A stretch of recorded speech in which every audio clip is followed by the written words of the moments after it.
You know that feeling, that pit in your stomach when you're locked in a disagreement? Oh, yeah. Maybe it's a tough talk with your boss or, a squabble with your partner. Yeah. Sometimes it's just that argument happening inside your own head. Right, that internal battle. It's confusing. It leaves you feeling rotten, lost, and, let's be honest, often leads to saying things you instantly regret, getting caught up in fights about stuff that barely matters. Totally. You get fixated on the small stuff. That feeling is conflict, and today we're taking a deep dive into a book that offers a really different way to approach it. Mm-hmm. It's called Managing Conflict Mindfully. Don't Believe Everything You Think by Leonard Riskin. He's an expert who brings together, well, law, mediation, and mindfulness. Pretty interesting mix. It really is. And this deep dive, it's all about pulling out the key nuggets from his work, kind of giving you a shortcut to understanding his powerful framework. So what's the goal? His mission, and ours today, is to show you how insights from three distinct areas, negotiation, mindfulness, and internal family systems, or IFS, can help you become dramatically more skillful. Skillful at navigating conflict. Exactly. Both the ones happening with other people and the ones rumbling, within you.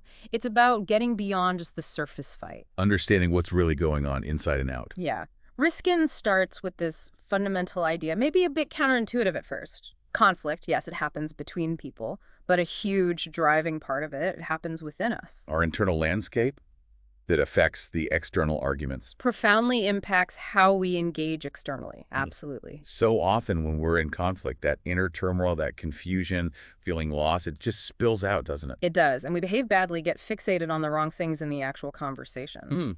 Precisely. So Riskin argues, look, if you only focus on the external negotiation tactics, you're missing a huge piece. You need a multidimensional framework, one that includes understanding our inner world.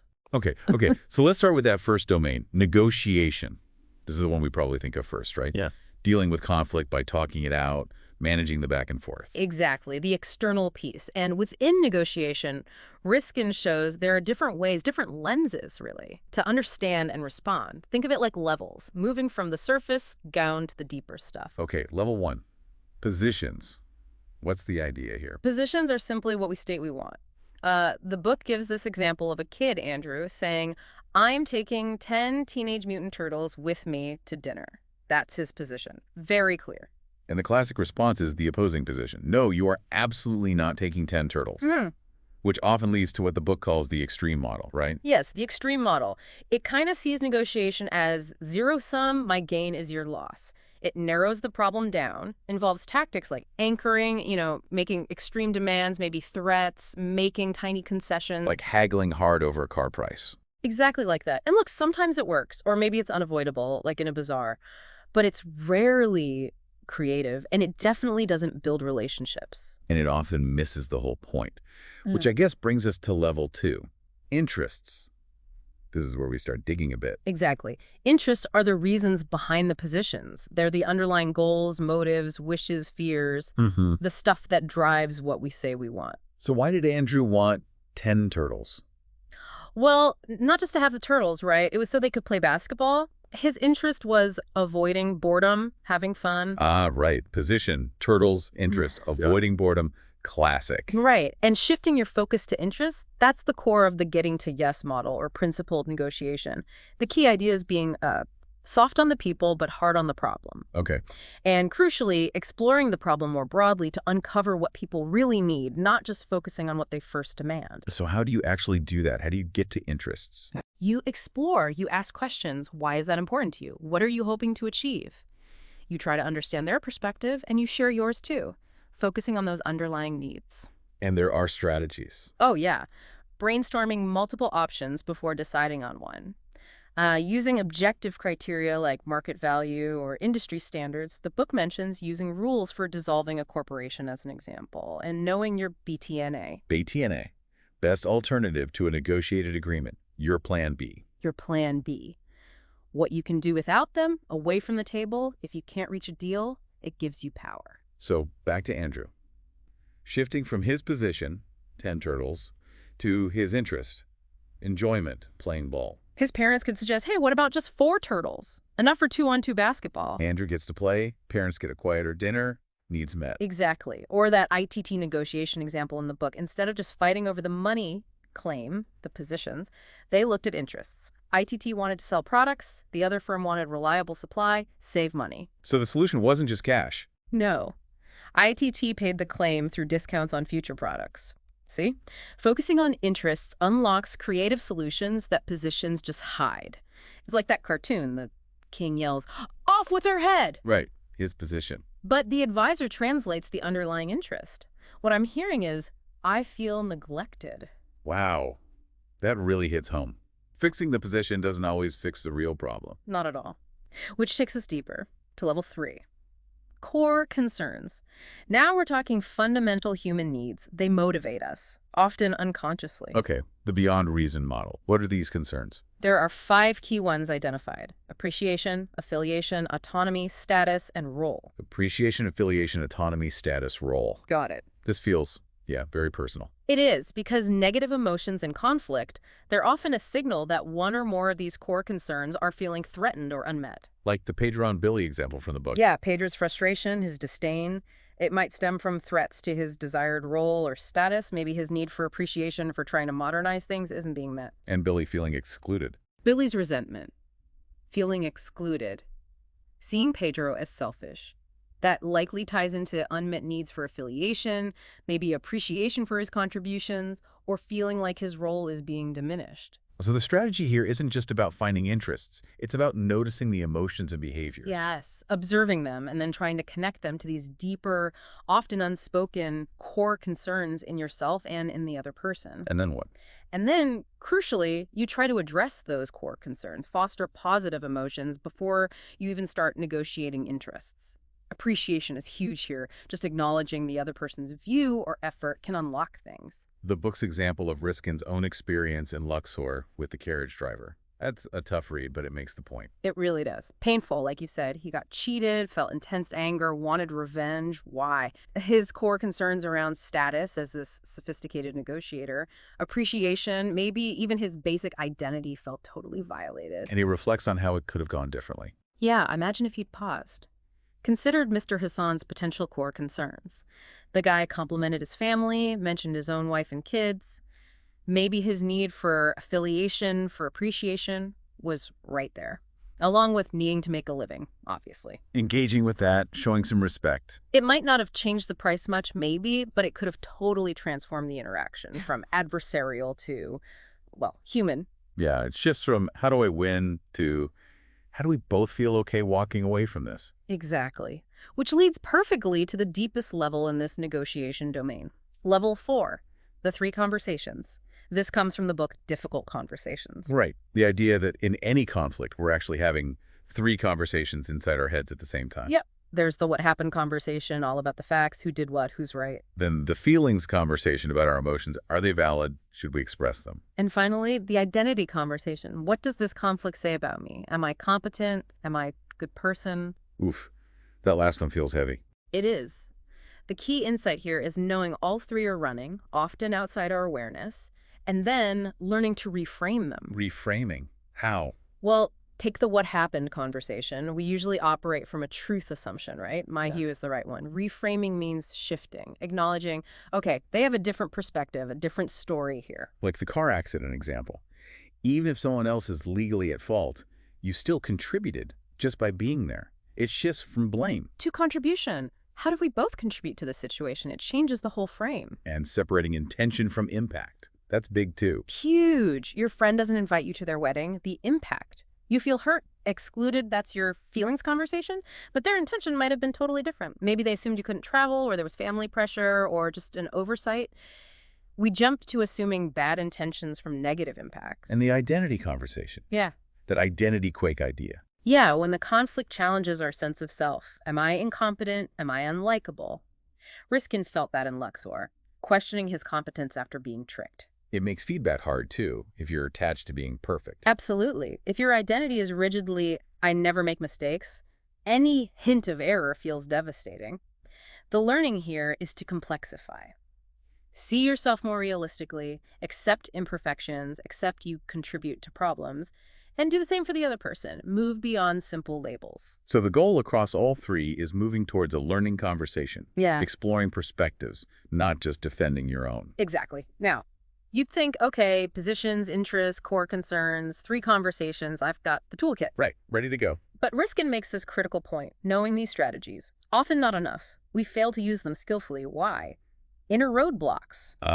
The obstacles, what are they? He lists 5 key ones. First, automatic or habitual ways of thinking, feeling, behaving, just ingrained patterns. Second, excessively self-centered perspectives getting stuck in our own view.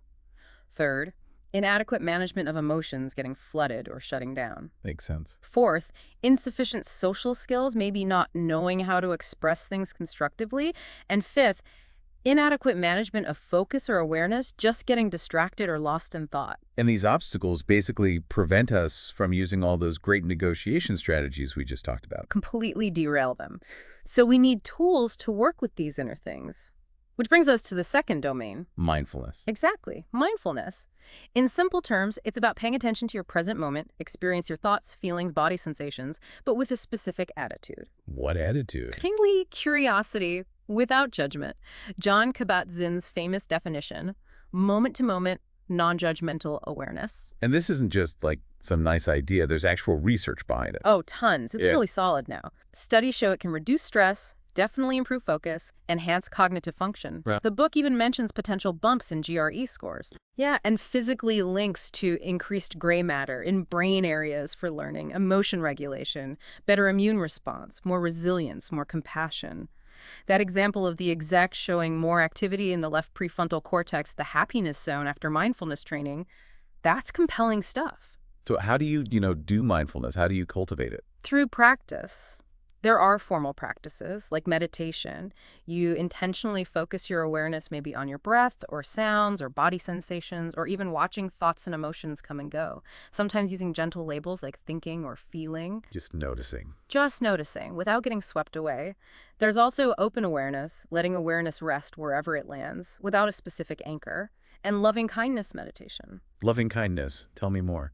That's where you intentionally cultivate warm, positive feelings, wishing well-being, safety, happiness. You usually start with yourself. Which can be hard for some people. It really can be, especially in the West. It's often a crucial first step. Then you extend those wishes outward to loved ones, neutral people, and eventually even to difficult people, enemies even. That sounds challenging. It is. But that Longfellow quote about knowing the secret history of our enemies, their sorrows and sufferings, it taps into that. Seeing shared humanity can soften hostility. So there's formal sitting practice. What about, like, in the middle of a busy day? Great question. Informal practices. Using everyday activities as little reminders, mindfulness bells, waiting in mind, washing dishes, walking, the sound of an actual bell, just pausing, taking a conscious breath, noticing where you are. Little moments of presence? Little moments, or even just briefly sending a silent good wish to a stranger you pass on the street. Simple things. And the book gives some quick tools, too, for right in the heat of the moment, like the triangle of awareness. Yeah, that's a great visual. It shows how body sensations, emotions, and thoughts, bets, he calls them, are all interconnected. They feed each other. The Python example. Yeah. Right. You see something on a branch, think python, thought. That triggers fear, emotion, and a racing heart, tight chest, body sensations, which then fuels more scary thoughts. Until you realize. It's just a branch. The thought changes, and instantly the emotion and body sensations shift. Awareness of your bets lets you see that chain reaction happening. And then there's STOP. Seems super simple. Simple, but powerful. STOP. Stop. Take a deliberate breath. Observe your bets. Body, emotions, thoughts. Then proceed. It's like hitting a pause button on that automatic chain reaction. Create a little space. A crucial bit of space. And you can add to it, stop PSI. Stop P plus, I for intention. Exactly. Set a clear, simple intention for how you want to be right then. Philip Moffat's To Be Kind. George Saunders' Regretting Failures of Kindness. Setting an intention gives you direction in that pause. And taking stock. That's SSTOPSI. Plus, check your intention. Am I still aligned with being kind or calm or whatever? And keep going. It's a way to reset and stay on track during a difficult situation. Okay, so how do these mindfulness tools actually help with those 5 roadblocks to negotiation we talked about? The automatic habits, the self-centeredness. This is where the pieces really start clicking together. Mindfulness directly addresses those roadblocks. It increases your awareness of the automatic patterns, the habitual thoughts, feelings, reactions. You actually see them happening. You see them, and tools like S.PP let you notice, there is anger arising, or there's that judgmental thought again. Instead of just being angry or being judgmental, it's this non-identification, I am not my anger. That's huge. It gives you distance. Distance, perspective. Ah. It also helps manage your focus, bringing you back from reactivity or rumination to the present moment, to your intention. It helps counter that self-centeredness by allowing you to just observe your thoughts instead of automatically believing them. So you get that split second of space to actually choose your response instead of just reacting like you always do. That's the core of it. Think about Laura and Mildred in the book, The Bonus Meeting Disaster. Laura just exploded, right? Automatic anger, crude language. If she'd used S.P or stop PSI, she could have paused. Noticed the anger, the judgments, her bits. Maybe set an intention, be professional, stay calm. Then proceeded. Maybe suggest talking privately, ask clarifying questions. Anything other than just reacting. Mindfulness provides the awareness and the pause to use a better strategy. Okay, so mindfulness helps us see what's going on inside and hit pause, but what is all that inside stuff we're noticing? That leads us to the third domain, right? Internal family systems, IFS. Exactly, IFS. It builds on this idea we all kind of know intuitively that we're not just one single self. We have different parts, different aspects. The book mentions a mediator feeling different selves, even Adam Smith talking about semi-autonomous strivings. Like when you feel pulled in different directions. Part of you wants X, another part wants Y. Precisely that. Richard Schwartz's IFS model gives it structure. It views the mind as an internal family system, made up of different parts, all ideally led by a core self. It's a way to understand the mind and also a therapy model. Okay, tell us about these components. The self, what is that? The self is your core essence. It's not a part. It has these innate positive qualities, the 8 C's. Curiosity, calm, confidence, connectedness, clarity, creativity, courage, compassion. Think of it as the wise, centered leader within you. The goal in IFS is self-leadership. Having the self run the show. Basically, yeah, like a good conductor leading the orchestra of parts. And the parts, are they like little people inside? It's a useful metaphor. Think of them as sub-personalities. They're partial, meaning they're only one aspect of you, and they often operate on limited, sometimes outdated information, usually from the past. Okay. Riskin stresses this. All parts have good intentions for you, for their person, but trauma or tough experiences can force them into extreme roles, carrying burdens, extreme beliefs, emotions, sensations from those past events. But the core idea is no bad parts. Even a part causing destructive behavior has an underlying protective intention that got distorted. What kinds of parts are there? 2 main categories, protectors and exiles. Protectors manage the system and try to shield the vulnerable exiles from pain. Protectors. Like managers. Right. Managers are proactive protectors. They try to control things before pain happens.